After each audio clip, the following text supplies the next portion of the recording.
Hello and welcome to the CRO Podcast with your host, myself and Will. Hi, everyone. Welcome to the podcast. We're co-founders of the CRO agency and manage the CRO network. A little bit about the podcast. Every week we answer common questions about CRO, have CRO network members on the podcast, or show off the latest in CRO advances. So, ready to get started. This Let's week do this. we're talking about how CRO and marketing interacts, like especially kind of really relevant for like marketing wizards out there who see landing pages as static. So just a quick little rundown of what kind of questions and what kind of things we're looking at is sort of just like the relevance of media buyers, CRO, to media buyers, landing pages being blockers and sort of must knows for marketing managers. Awesome. Should Let's we get dive started. into it? Let's do it. This is exciting. All right. Question one is, why is CRO relevant to the media buyer? Thoughts, feelings, emotions. Yeah, it's something we find again and again is that, the media buyer is obviously for very good reason, really invested in their channel. They're producing ads, they're writing headlines, they're doing copy, and this kind of lives within their media ecosystem, which is often like, Facebook ads, TikTok, or whichever platform they're using. They are aware of the landing page, but it's not a front of center mind kind of issue. Now, the reason why they, really do need to be aware of the landing page is that page relevance is the single largest determinant of lead success. I've really, of like conversion rate success that I've seen. And what we mean by that is if you run an ad and it goes to a landing page that is really, really relevant, so shares the same headline, shares the same copy, people find that user journey very, very powerful and they just go through it. It's much more likely to go through it than if they go to a page where they don't have that, the same kind of language used. So when the media buyer is doing all this testing, a good media buyer will be testing, tens of ads a week at least. What's really determining the success there is, it's one large determinant of their success there is how well their angles then translate onto that landing page. So they may well be, launching these great ads. They may keep failing because they're just not linked well to that landing page. And so understanding that landing page as much as possible is really, really important for a media buyer. It is this hidden, the marketing is the sum of, the ads, the creative, the audience, but also the user journey, and also that finally that sales process. Like having as much insight into all the different parts allows anyone, the marketing buyer, the salesperson, the CRO manager, the website manager, much better insight and ability to actually influence key performance metrics. I mean, just like alignment is key here, really, at the end of the day, isn't it? Yeah. It's from our framework, page relevance, it's Yeah. the largest It's the number one. determinant. Yeah. Yeah. It wins every Absolutely. time. Yeah, definitely. It's like that Figma thing that I was talking about. So the course that keeps Instagram has not stopped giving it to me and like showing it to me. And the language on the ad gets me every single time. I promise you, every time I see that ad, I click into it. And then I see different language and I think this is not what I want. This is not what was advertised, and I click out of Mm. it every time without. It's very frustrating, isn't it? Again, clearly they've It's got a so great annoying. media buyer, but they're just not aware of the landing page, or there's some kind of breakdown there. Again, obviously the solution is not infinite numbers of landing pages, but Mm. there may well be a solution there that improves that alignment really, really nicely. Well, I mean, that sort of, semi segues into sort of the next part as well. Like with those landing pages, why is the landing page the biggest blocker to modern marketing? Like, what are your thoughts and feelings on that one? Yeah, I mean, I think it's only going to become more and more prevalent, and people are going to be aware of this issue more and more. Simply that you can test hundreds of ads, loads of different creative angles, but they go through a really static. If they go to one landing page, they go through a filter which basically cuts out all the angles that don't align to it. So while, your best angle could in fact be this one which doesn't relate to your landing page. In fact, you'll kind of see this if you're a media buyer. The way you can see this is you've got an ad that's spending really high, but the CPLs are really bad. Like it's not converting. You can see this in the platform. Again, that should be your first point of call, being like, okay, I need to look at that landing page, because if you're testing 100 different ads, you obviously, you can't be making a landing page for every one of those. You need a solution to then link these together to basically enable that testing. Otherwise, you're kind of, fortunately, most of your testing is, I don't say pointless. It's never pointless, but you're not going to have the desired result. Yeah, I don't know, Connie, do you want to tell people how we often try to resolve this for people? Yes, dynamic headlines all the way, every time. This is what we want. This is what we do. This is the solution. And this is what is also, that allows also like, going back into the previous question, that'll be fantastic for a media buyer if you're able to then, see what's working and then have that match to the landing page. Fantastic. And that's why, you don't want to Mm, have that static landing page, but basically just being able to use a little bit of code. And then what you're doing is you're just sort of message matching through, like, for example, UTM parameters or something like that. So you just are pulling the words or the language that the user has clicked on in the ad that they've clicked into. So then you have that message match, you have that page relevance. And the biggest, most important thing is definitely taken care of with that. Yeah, 100%. Highly, highly recommend. yeah. No, I mean, it's something we see really, really good results with, particularly. It's an interesting one because it's not really, like, in theory, it's not CRO. It's not something that's super easy to A/B test. But what you're doing is giving the marketer the ability to influence the landing page. And while, yeah, again, strict CRO, it's not really within the, but that is vital. Giving, the marketer the ability to, define what's the headline. That's absolutely, that couldn't be more vital to modern marketing because, yeah, if they're testing something with a really interesting, fun angle and they go to a landing page that has nothing to do with that angle, I Hmm. mean, it's You're not really unfortunately there's testing that angle then at the end of the day, really, because it's, no, you can't then. yeah, Yeah, and again, going back to marketing, it's the sum of all its parts, and if you only mm. have like that one part and it's all not connected, then what have you got, you Well, know? it's something which actually, a really the way we do this, we use UTMs and whatnot because there's like a hidden benefit, which is the sales process. So the sales process needs to be aligned as well. Like ideally, if you're talking about an angle on the ad and on the landing page, your sales process kind of needs to reflect that. So if you can, have a data point that persists, such as a marketing UTM, you can Hmm. then, identify which angle this is coming from a dynamic landing page. When you send it to sales, you already know what they've been shown and why they've been shown it. Hmm. And something like that, again, it's like a really, most sales organizations really don't think about this. Instead, they're like, oh, this is a lead. This is like a standard approach. Obviously, they've answered questions, which is really powerful to begin with. Hmm. But again, if you know exactly what angle they've come from, it's so much more powerful. So again, if you're able to align, all, we're going to talk about it again and again and again, but if you can align your ad, your user journey, and your sales process, you be so much more successful. Yeah. And Yeah, it's something definitely. which, yeah, I know lead generation agencies struggle with because they pass on these leads to people and they often don't know which angle they're coming from. But passing on like a simple identifier of what the angle is can be really, really powerful. Yeah. Again, it's like a nice, easy, people try to find fancy ways to enrich leads. Often you just want to send them which angle they've come from. So it's a lot easier than just to find a script around these all these different angles and empower your marketing to like get more creative. Just make everything more flexible. That's what we need Yeah. to do in the explosion of marketing that we see nowadays, where everyone wants to test a load.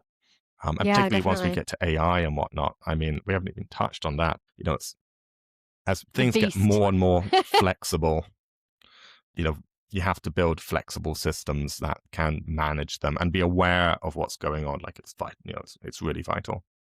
Yeah, and I think like also tying into kind of the concept of like the different angles, really like, as a company and when you are trying to kind of sell something at the end of the day or, interest people, you should be knowing like who you're talking to and you should know these pain points, you should know these angles. And there's so many different, not everyone is coming to you out of the same reason. So having the ability to speak the language of all of these different, companies or people, depending on B2C, Mm, B2B, and just being able to kind of meet them where they're at.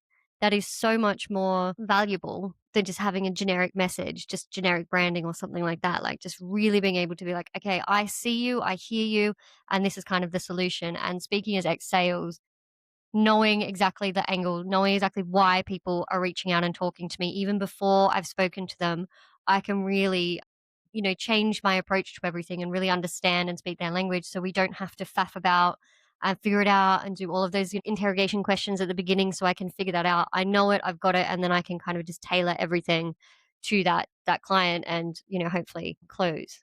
So mm, it's just so it seems Okay, it's one of those things, but I think this is CRO in general, or like sort of this whole concept of a user journey. It just seems so simple, doesn't it? Just tailor it.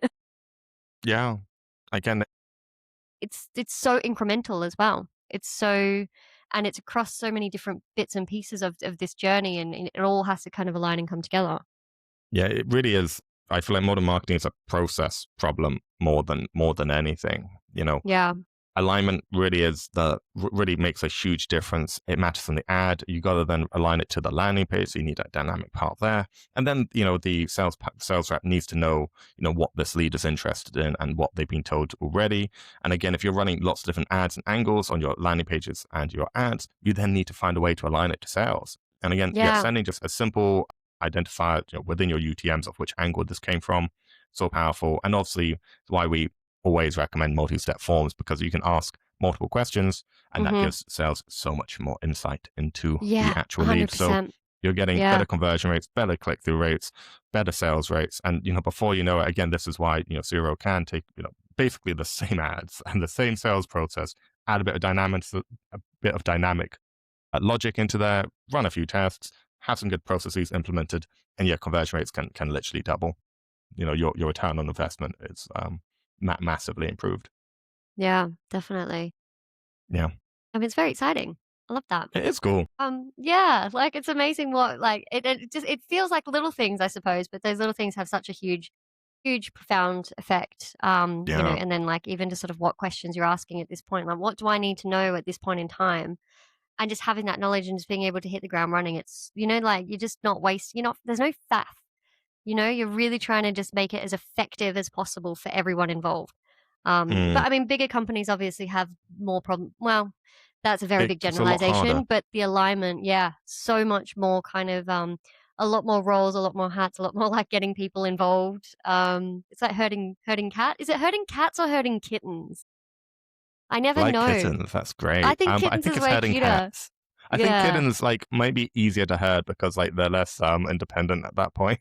Whereas cats no, they're just Yeah. they have their own opinion. They're gonna do their own thing. 100%. Absolutely. But yeah, it's like herding cats, like there's just so much going on and you got to try and get them Mm, all going in the same direction and they all have yeah, their own ideas of which direction they want to go.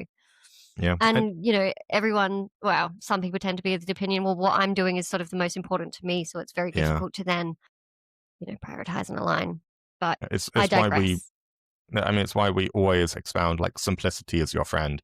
Keep things simple, then you can align lots of things around it. That's Yeah. why simple dynamic solutions, super powerful, super easy. Or Yeah. if you can't do that, then you do have to keep, you have to reduce the complexity. You can't be, building a really complicated system because they're inflexible. They break easily, they get misaligned. And even if it's really good for that specific use case, they often don't scale either. So simplicity is very much your friend. Yeah, definitely. And I guess that moves into a third question. Mm. What are must knows for a marketing manager when it comes to CRO? Yeah, I mean, I think a fundamental framework and understanding of what causes people to convert, particularly if you are doing this dynamic headline part, what you're doing, again, you're giving the ability to write the headline to the marketer. Now, they've done that loads on ads. Those ads and the ones on the landing pages, but the headlines on ads and landing pages, often what works well on one can be quite different on another one. And so main things to be aware of: page relevance really does matter. Do try to use similar language wherever possible. Trust is a really, really big part as well. Again, the earlier you can kind of align behind trust, the better. Anything to do with making your value more tangible is really important as well. So a lot of ads do this. They will literally, to show the product, make the product tangible and show an overview of the product, which is very common. And it's really powerful. Again, when you're building any kind of landing page, you really want to make sure you're doing that one. And making sure it's really apparent, like a how it works section, I think it's a brilliant way of doing it, because then it's really clear how they actually get the value you're offering. I think from an operational point of view, less from a theoretical point of view, but you have to know what's on your landing page. You have to be as involved. The very best tests for CRO always come from collaboration between marketing and CRO. this is working on marketing side, great. CRO should test something around it. And vice versa. Like if CRO or like whoever's managing that page is seeing like this test one really heavily, and all we did there was just clarify a bit of language, then that should be done on marketing side. That should be done on sales side. So it's really just having that knowledge share and being as close as possible, and just not seeing them as siloed. Anything you'd add to this one regarding, if you're a marketing manager, what do you want? What do you want them to know? Or if you're a CRO manager, what would you like your marketing manager to know? Yeah,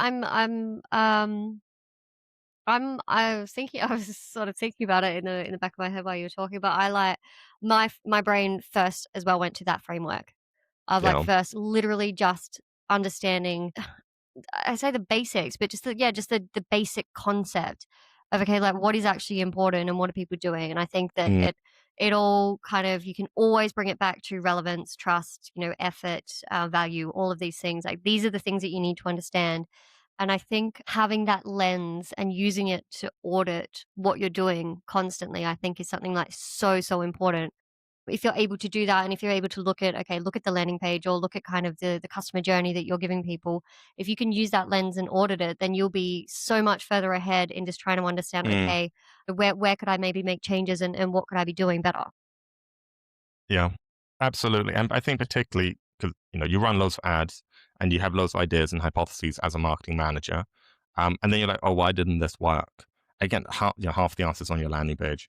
And the other Yeah. half is probably on your sales process somewhere, to be honest. Yeah. Because Just salespeople. Kidding. it is something you just need to take that full funnel view as much as possible and just be aligned and be aware of like what influences people to convert and Hmm. why. Like, I mean, one thing you'll see, which I actually really like, is these static ads which say like tap your, county, tap your age, tap your number of bedrooms, tap your, anything that kind of implies this interactivity that then you see like often on landing pages because you need to engage with the landing page. Giving that, you're engaging with the question, you're tapping if you're on your phone. Yeah. Again, like when you're kind of mirroring what you're doing on the landing page, on the ad, again, it works really well. So, Mm. if you're ever, struggling to generate leads, have a look at your landing page, 2 or 3 ways in which, big things that it's talking about, talk about them on your ad, and often you'll do well. Just test those different formats. Yeah.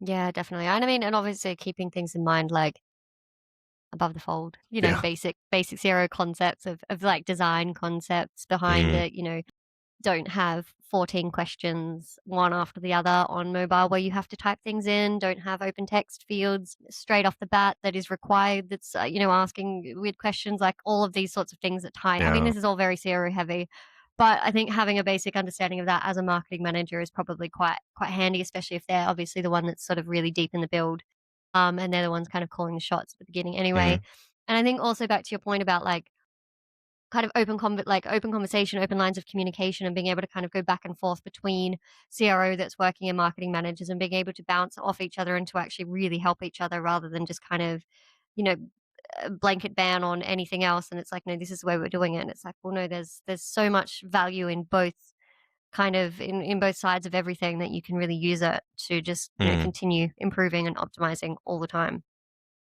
yeah, absolutely. Completely agreed. So interesting. Like so much of this just comes down to process. Yeah. The principles are simple. Execution Yeah. is everything. Yeah, just yeah, not easy Yeah. to do. No. No. But I mean, that's a beautiful end, I think. Is there any last thoughts, feelings, emotions? Otherwise, we're going to jump into our favorite part of everything all the time, every week. Let's dive into our learning opportunity section. Yay! Okay, I think we'll start with Hall of Fame, and then go on to Hall of Shame because Hmm. we do enjoy a little bit of sass, and I feel like sass at the end is quite a fun It is situation. fun. Shall I share this website Please and we can do. start talking through it? Yes. Okay. We will share the actual homepage for a change. So this is more of an organic journey. So just be aware. And so often we talk about paid marketing user journeys. Organic is also really important. Mm-hmm. It slightly depends on your it really depends on your vertical, which one's more important and your marketing mix. But yeah, we don't often talk about organic journeys. So here's quite a good one that we were impressed with. Yeah. So this is Ethos. So first things we're gonna, this is the actual homepage, and we're gonna talk about why we actually think it's really really fun and interesting. So if first off, you don't send paid traffic to these pages. Paid traffic needs a what's it called, a like a limited ecosystem. It's not an exploratory journey unless you're really top of funnel. Yeah, you've got this Trustpilot part. Protect your family in minutes. Short, simple, snappy headline. That's what we Mm-hmm. like to see. Mm-hmm. Very simple.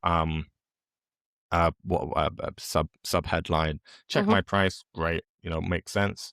And then got these trust. Yeah, I love it.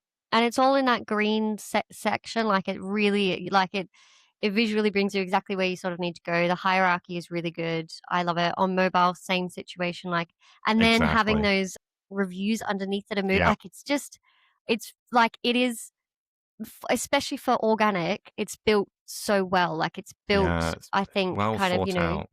it really kind of pushes Yeah. people through the funnel. Even though they're there for exploratory reasons, like they haven't come from like a paid ad. They're just sort of looking around, they're sort of Googling, they're sort of interested, and you're just giving them this really defined process, or customer journey rather. And you can definitely see how you can make this into a page journey very easily. Yeah. And usually they're just slightly shorter. But like even this, which is great, number one medical, like then just has a clear how it works, like it covered in 10 minutes up to this, free run and truck. Yep. Yeah, CTAs. again, then it's got, answer your questions. Again, it's just introducing it. So again, it's making it really, really clear about like, this is how it all works. This is what it does. I mean, again, nice and simple regarding this comparison table. Again, Mm-hmm. it's doing a good job and it's got enough content here from exploratory organic journey. However, it keeps the same CTA, check my price. Oh, this is a different, this is an exploratory journey outreach point. So, which is cool. But yeah, check my price. It's doing a good job. Happy faces. We love to see it. So, should we dive into the funnel? Let's do it. Check my price. Bit of a long load there, to be fair. Yeah, that actually is a bit of a long load. Wonder if that's no. I don't have any thought. Let's get started. I like that. What are your goals for life insurance? You often see. I mean, admittedly, I would have a simpler question here. Don't make people really think about it just yet. But having an emotional question that like basically ties people into the answer is it's a nice way of doing it. And the copy is really good as well because it's not judgmental. It's not saying like, why are you interested? It's like, what are your goals? So I think that's a really good way of framing it. It's really visual, really clean as well. Like we've got the progress bar, we can see that. We've got really nice questions. We've got like the little icons and you can really see that you've clicked on something, which I think is all, again, like just a really nice sort of journey that you're going through. Yeah. Look at that. I think Just a little bit of information. Isn't that cute? I thought that was cute. We'll get you like showing me. Absolutely. And like I like how it's weaving in. It's something we're seeing more and more. It's weaving in testimonials and like checkpoints during a flow where it's like, okay, this is what you've said so far. This is what's going to happen next now in the journey. Because these journeys can get quite long. Like we fully understand. Yeah. Whereas historically, we've got a great example of what historically people would do after this. But you'd break it out and you'd have these huge subsections. Whereas having one journey and then just little checkpoints where you're flagging to people, really, really nice. Really, really nice. Again, just and it helps with the fatigue of having to just keep answering and give and give and give. This is sort of giving back. You know what I mean? Like, okay, well, this is what's happening. I've got some reassurance. Good. I've replenished my motivation to continue. Yeah. Brilliant. So coverage needs, we won't go through all of this. Won't you like, I'm ready today. How many children? I've got 3. Oh, look I at do you not go. have an estate or will in place. Yeah, so it's upselling me already. I don't hate it. How much debt or mortgage do you have? So this is a little bit, I have issues with some of these sliders, but I think again, it's one in of those 50K blocks. Yeah, that's So okay. if If it's easy to use, I'm not like super against it, but some of them, especially when they go up like really incremental steps, they're very, very difficult on mobile and it's just like not a fun experience. Yeah. So you can bucket it out, but Yeah.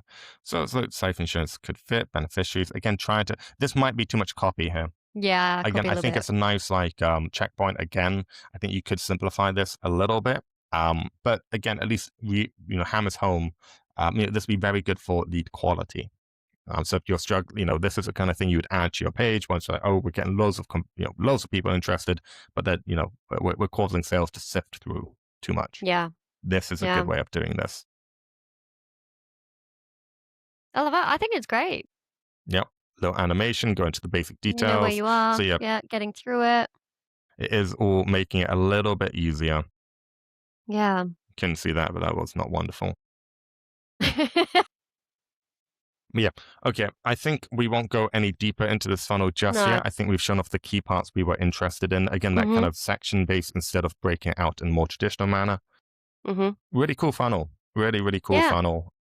Again, it leads people through these longer user journeys, which we do see more and more nowadays.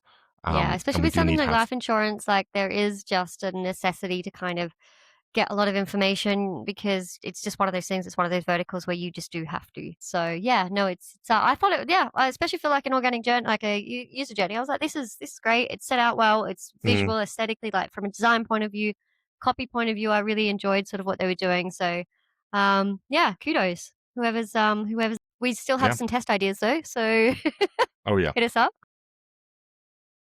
Yeah, and definitely, a good. Like, I really hope that I actually didn't check, but you can usually check via inspect. And well, it doesn't really matter. But if they are running CRO tests on it, I really assume that they are. It looks like a funnel that's been tested. So. It might be one of these hard coded funnels though, where then people really struggle to update. But I can understand if that is the case. But ideally, testing on that funnel is going to be very, very impactful. Yeah. Yeah. And now we move on to the SaaS. Yes. Okay. So I'm going to share my screen. Let's go. Okay. This is a very known brand. I feel like everyone's going to know who this is. Barclays coming for you. Yeah. So this is from the meta ad. So we're clicking in from this is a meta ad. So we're clicking into this, which is wild. Yes. Yeah. Point one. This is a lot of ways to lose a journey. Yeah. As a person, what action should I take? Should I see how much I can borrow? Get an agreement in principle? Keep going up. My mortgage. Oh, well, there's a mortgage boost. Again, there's a first time buyer. Mortgage there's protection. So many things. But again, you're adding like all these things. Add like that psychological hesitation of like, oh, what should we be doing here? A paid user journey should be more focused and tailored for that person. Yeah, definitely. God, it just keeps going. It just keeps going. I mean, it's just like it's just sending them to their website. Like, it's not even just dedicate a landing page. Like, come on. Yeah, again, also a big no. I mean, so this one on mobile, and I assume this is why this potentially has worked in some cases. You just get one CTA within mobile. See how much you can borrow. Like, that's nice. Then it goes to this one, which is okay. Out of that copy, and it's got weird spacing.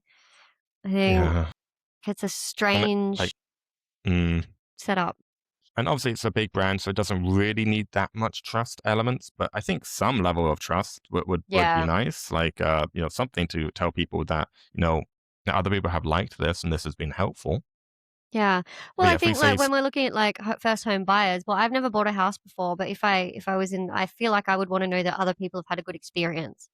Just because it's a big bank, like I know they're a big bank, I know that they do banking, but do I trust them to give me my mortgage so that I can, I'm not going to face losing my home because I can't pay off something? Do you know what I mean? Like I want to feel reassured. Yeah, and again, it's a big buy, it's a big purchase. Yeah, many options. Should we click in? Let's do it. You can borrow. Oh. So, point two, which one do I need? I don't know.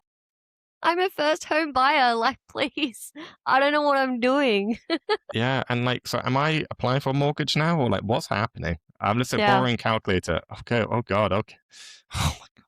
Just please. How many people go through this journey? Like, I would love to know. What could I borrow? We're going to be really kind here. We're just going to keep.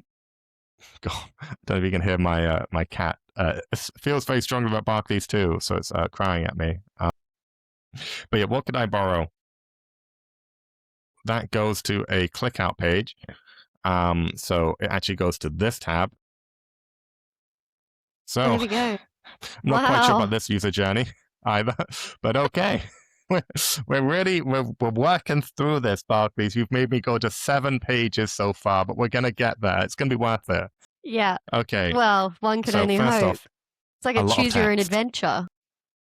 It really is choose your own adventure. Buy my first home. I hope so. I don't know at this point. How Yeah. many people are applying Like, for who this even am mortgage? I at this point? Probably Like, what am 2. I even doing? And there's so many Saving. questions, and it's just.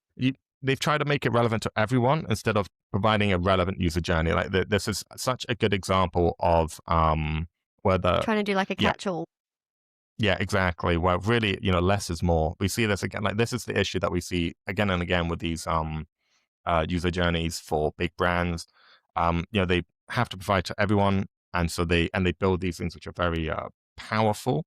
However, they're just they don't fit the need. Yeah. Unfortunately. And it gets very confusing, and I think a lot of people would have rage quit far before they even got to this bit. But I mean, you can just like simplify it with a multi-step form, have a beginning question, and then just take them through, conditional logic, so that they just have relevant questions to what they need. So you're still just providing one thing. You're able to get everyone in a catch-all situation, but you can then filter them through a personalized journey.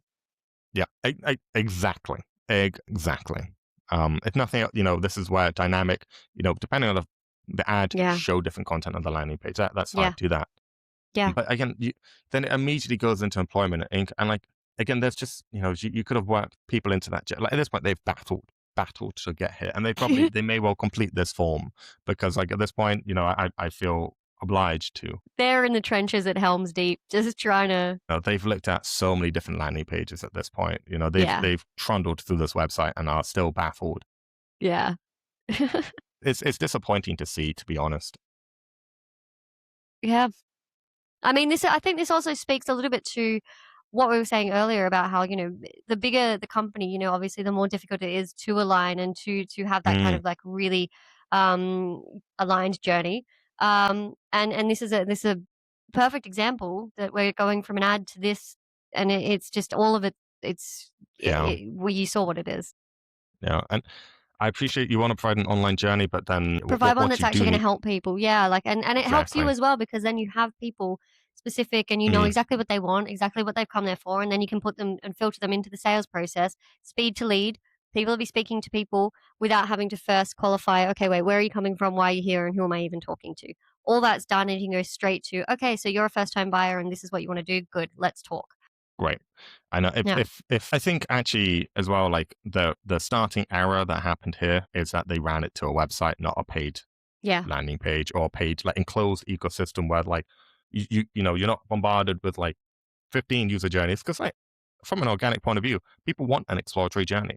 From a paid point of view, they have clicked on an ad which has promised them something, and now you need to deliver that in a simple, easy way. And so choose your own adventure. Yeah, exactly. That adventure has been chosen for me. Yeah. Yes, exactly. Yeah. Exactly. Yeah.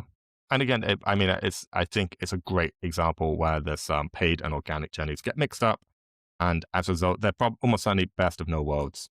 Yeah. Yeah, which is why, because that organic one was done really, really well for organic. It still offered, the exploration, but you had such a distinct user journey that people were going through. Yeah. And even if it kept you within a funnel for that user journey. Exactly. That could have all been different web pages. Barclays did exactly that. Could have just been a funnel, and with little checkpoints and little happy points, great. And once people are in a funnel, they don't want to leave it because they've already invested. So you're much more likely to come. Yeah. So yeah, it's tricky.